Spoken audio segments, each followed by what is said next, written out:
투쟁하고 애들 날 올 거야. 국감장에서의 발언 하나 소개해드리겠습니다. 정성호 지금 법무장관, 네, 앞선 박성재 법무장관이 아니고요. 지금의 법무장관 정성호 이분이요 스트레스를 얼마나 많이 받는지 윗니가 뭉텅 빠졌답니다. 네, 그래서 요즘 그 국감장에서 나와서 발언하실 때는 앞에 이 윗니 부분에 특별하게 틀니 비슷한 그런 보조기구를 끼고서 이제 발음이 새지 않도록 그렇게 얘기하고 있다고 서울신문이 오늘 정책적으로 보도를 했는데 아무튼 어제 이런 얘기를 했습니다. 전현희 더불어민주당 최고위원이 참 성함이 참 바로 이렇게 뒤에 직함을 붙여줘야 저희가 한 글자씩 말씀드리겠습니다. 전현희. 전현희. 네. 국민의힘 내란죄 동조 행위가 드러난다면 위원정당 해산 심판을 청구할 것이냐? 그러자 정성호 현재 법무장관이 결과가 나온다면 검토하겠다. 계엄 해제 표결에 참여하지 않은 것 그것이 계엄의 부화 수행하기 위한 고의가 있었다는 점이 수사 과정에 드러나면 그에 따른 처분이 있어야 할 것 같다라고 국감장에서 지금의 법무장관이 발언을 했습니다. 자, 이거 어떻게 받아들여야 됩니까? 뭐 정성호 장관 즉 그 문답 내용을 봤을 때는 네. 정성호 장관이 그런 강력한 의지를 갖고 있는 것 같지는 않다고 저는 봤습니다. 네. 전현희 의원이 이제 그 막 이제 물어보니까 네. 그러니까 절대 뭐 안 하겠습니다 이렇게는 못할 거 아니에요 네. 답변을. 그러니까 뭐 수사 결과가 그렇게 나온다면은 네. 검토하겠다 이제 이런 뭐 자기 나름대로는 원론적인 답변을 한 거라고 생각하고 네. 저는 그것이 이제 현실화가 될 수 있을까에 대해서는 굉장히 이제 그 회의적인데 네. 점점 갈수록 지금 동력이 떨어지지 않습니까? 지금 내란몰이 동력이 떨어지는데 네. 제1야당을 선거 앞두고 해산 청구를 한다. 저는 뭐 그렇게까지 안 못할 거라고 보지만 어쨌건 이제 그 이 사람들은 이제 계속 쓰는 거죠. 정치 공세 그 호재로 쓰는 거 전현희 같은 네. 이런 분들은. 근데 저는 저런 논리가 적용이 된다면 만에 하나 정말 뭐 국민의힘 의원 중에 한 명, 두 명, 세 명 뭐 이런 그 소수의 의원들이 나는 계엄을 찬성하니까 이거를 나는 일부러 가서 표결하지 말아야지라고 해서 그렇게 수사 결과가 나왔다 손 치더라도 그걸로 국민의힘의 정당 해산을 청구할 수 있느냐? 그게 국민의힘 정당이 한 일은 아니지 않습니까? 이런 식으로 논리를 적용하면 민주당의 전당대회 돈봉투 사건에 연루된 의원이 몇 명입니까? 기소된 사람만 몇 명이죠? 수사 대상에 올랐는데 소환도 응하고 있지 않은 사람까지 하면 수십 명이거든요. 이러면은 이 정당 민주주의의 원칙 완전히 훼손한 정당인데 이건 정당 해산 청구 요건이 되고도 남는 거죠. 정당이 해산이 됐어야 되는 거죠. 근데 그거를 국민의힘을 이걸 가지고서 정당 해산 청구를 한다고 또 재판 결과가 나오기도 전에 수사 결과만 가지고 저는 그것은 뭐 있을 수 없는 일이라고 생각합니다. 호 위원장님께 좀 더 근본적인 질문을 드리고 싶은데요. 왜냐하면 전현희 의원이 이런 말을 했어요. 계엄 당일 국회의 계엄 해제를 하지 않고 뺑소니 친 의원들은 사실상 내란에 동조한 것으로 볼 수 있지 않은가. 그 용어 사용의 천박함을 일단 차치하고 네. 예, 근본적인 질문은 이겁니다. 국회의원은 독립된 헌법기관인데 표결 참여 여부가 유무죄를 결정하는 겁니까? 두 번째, 만약 표결에 참여했다가 반대표를 던진 의원이 있다면 그 사람도 유죄입니까? 그다음에 진짜 근본적인 질문은 계엄은 내란입니까? 그러니까 일단 그 3번이 네. 그거 이제 지금 재판에서 다투고 있는 거지 않습니까? 결론이 안 나는 거잖아요. 결론이 안 났죠. 그리고 네. 형법에 국헌 문란의 목적을 가지고서 폭동을 일으킨 두 개가 다 이제 성립이 돼야 네. 그래야 이제 그 내란이라고 볼 수 있는 건데 네. 자 저는 1번은 인정될 가능성이 좀 있다고 생각해요. 아. 국헌 문란이라는 것은 헌법에 의해서 설치된 국가기관의 권능을 무력화하려는 네. 그런 시도가 있었다. 저는 그것은 이제 인정될 가능성이 있다고 생각하는데 법원에서 네. 폭동을 일으켰느냐 그 부분에 대해서는 굉장히 그 많은 그 논란이 있을 것이고 네. 그래서 이거는 이제 결국 재판 결과를 기다려야 되는 거죠. 그래서 이제 그렇습니다. 1심, 2심, 3심까지 끝까지 이제 가야 되는 네. 것이니까요. 네. 그러니까 그 부분은 제가 뭐라 판단하기 어렵고 예.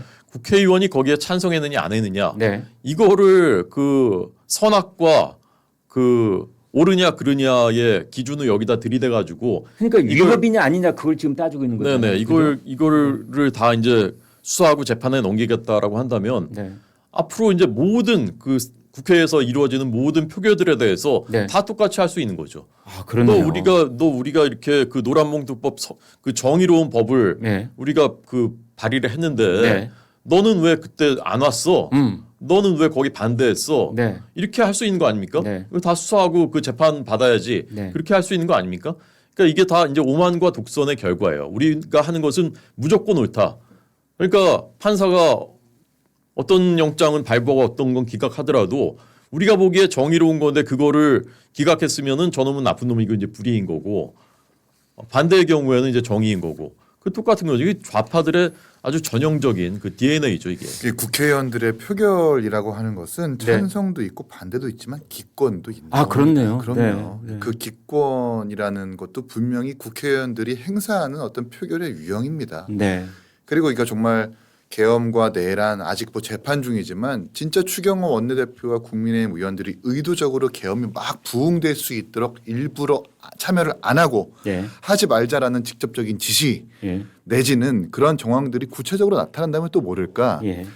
지금 그때 한동훈 대표도 그렇지만 추경호 원내대표의 어떤 진술과 지금까지 증언을 보면 사실 잘 모르고 계엄을 맞닥뜨렸기 때문에 우왕좌왕했던 것 같아요. 지금 정황상. 네. 이걸 가지고 계엄과 내란에 동조했다고 얘기하는 것은 그 중간 논리가 비어있는 비약인 거죠. 전 그렇게 보거든요. 네. 그렇기 때문에 민주당이 그렇게 하는 것은 정치 공세라고 저는 보고요. 뭐 내란과 계엄이 어떻게 받아들여질지는 모르겠지만 이렇게 정치 공세로 하는 거 이제는 국민들이 좀 질려할 것 같아요. 이제는 더 이상 이런 공세는 좀 중단했으면 좋겠다는 생각이 듭니다. 그러면 제가 참신한 질문으로 다시 한번 여쭤보도록 하겠습니다. 네. 전현희 의원이 묻자 정성호 장관이 대답을 한 그런 모양새인데요. 권력 서열은 누가 더 위입니까?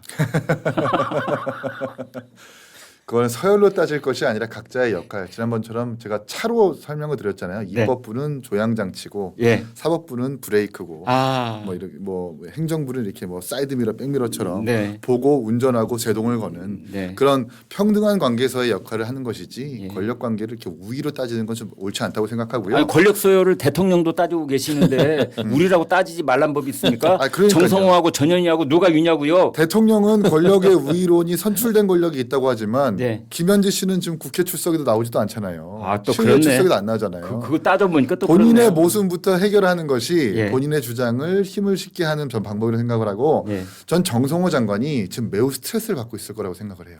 그러니까 윤리가 다 빠졌다고. 그럼요. 그러거든요. 그때 검찰 개혁을 추진하면서도 검찰청 폐지를 민주당에서 주장하면서도 네. 결이 다른 메시지를 냈었던 것이 정성호 장관이었습니다. 그리고 네. 제가 다 말씀을 드릴 수는 없지만 아, 개혁신당 예방 왔었을 때도 네. 다른 의견을 말씀을 하셨었고요. 아, 그래요? 예, 뭐 구체적인 내용 말씀 안 드릴게요. 왜요? 해보세요. 그래서 저는 예. 뭐 계엄도 그렇고 지금 민주당이 워낙 뭐 지방선거를 나가려고 하는 사람들의 어떤 강성적인 발언 이런 거에 이끌려 가지고 행정부까지 지금 이렇게 원론적인 답변을 하고 있는 것 같은데 네. 윗니 빠지고 건강에 안 좋다라는 것 자체가 일이 많아서가 아니라 본인이 원하지 않는 그 저희와 뜻에 따르다 보니까 그렇게 스트레스 때문에 건강이 악화되는 그 증거가 아닐까. 누구는 그렇더라고요. 지금 이제 여권에서 두 사람의 호가 소가리를 앓고 있는데 용산의 우상호하고 정부의 정성호하고 두 호가 남모르게 지금 소가리를 앓고 있다. 그럴 겁니다. 사고만 치면 우상호 정무수석 나와서 수습하느라 바쁘고 예. 정성호 장관 국회 내에서도 진짜 합리적이라고 평가받는 분이었다고 네. 좀 보거든요. 특히 이제 네. 법조인으로서 검찰청이 폐지되면 안 된다라는 것을 누구보다도 잘하는 사람으로 저는 알고 있습니다. 네. 그러니까 결이 다른 메시지를 냈다가 민주당의 강성 지지층으로부터 이제 반발을 사서 네. 어쩔 수 없이 이제 민주당과 같은 결의 메시지를 내고 있는 것 같은데 네. 좀 안타깝습니다. 권력 서열에서 점점 밀려나고 있기 때문에 스트레스 받고 있는 거 아닙니까? 아 그러니까 전현지 최고가 조금 더 위일 것이다. 전현지래. 제가 요즘 저도 윤리가 지금 흔들거려가지고 발음이 헛나올 때가 있습니다. 네. 아니 지금 정권의 권력 서열은 제가 보기에 그 개딸들의 예. 정서에 누가 더 가장 근접해 있느냐 거기 아. 순서대로 저는 정해지고 있다고 네. 보는데 여기서 개딸들이라는 것은 무슨 그 중년 여성 그런 분들이 아닙니다. 네.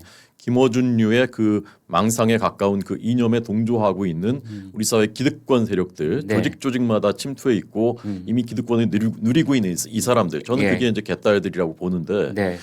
여기에 이제 제일 근접해 있는 사람은 제가 보기에는 그 김어준이죠. 아, 김어준은 뭐 근접이 아니라 그냥 일체죠 거기에. 네. 그러니까 제일 지금 권력이 저는 강하다고 보고 네. 그다음에 거기에 이제 이재명 대통령이 더 그쪽에 가까워 정청래 대표가 가까워라고 본다면 이재명 대통령은 말이라도 자꾸 뭐 중도 실용 이런 얘기를 하고 뭐 네. 그러니까 오히려 정청래 대표가 더 가까운 거 아니냐 네. 이렇게 보니까 사람들이 지금 누가 어느 쪽이 더 센 거야 의문을 가질 정도지 않습니까? 네. 근데 그런 기준으로 본다면 정성호는 상당히 지금 좀 밀려나 있는 거죠. 그러면 지금 이제 호 위원장님 말씀하시는 거로는 1위가 김어준, 네. 2위가 정청래, 3위가 이재명, 그 다음에 이제 뭐 추미애, 추미애 전현희 네, 뭐 이런 순서일 거라고. 세간에서 이제 그렇게 보는 거죠 지금. 네. 추미애가 굉장히 가깝고 그래 저는 경기지사 나올 가능성이 굉장히 크다고 보고요. 추미애 그 위원장이. 예. 그리고 이제 그 정성호 장관이라든가 우상호 뭐 수석 이런 분들은 지금 그러니까 얼마나 뭐 나름대로는 스트레스 받겠죠. 그러니까 자기들 생각과도 다르고 이렇게 가다가는 이게 안 될 텐데 이렇게 가다가면 정권이 성공할 수 없을 텐데라는 판단을 다 하고 있을 거 아닙니까? 네. 그런 그 딜레마 속에 있을 거라고 봅니다. 그래서 저희는 항상 궁금합니다. 우상호, 정성호, 우상호 이 사람들이 집에 돌아가서 가족들한테 어떤 얘기를 할지. 예, 아마 누구 때문에 못 살겠다 이런 말씀을 할 가능성이 있다고 보고 그 누구 때문은 국민의힘 쪽 사람이 아니라 같은 여권 내부 누군가를 지칭하는 말이 가까운 지인들 사이에서 나오지 않을까 이렇게 추정을 해봅니다. 쟁하고 애뜰 날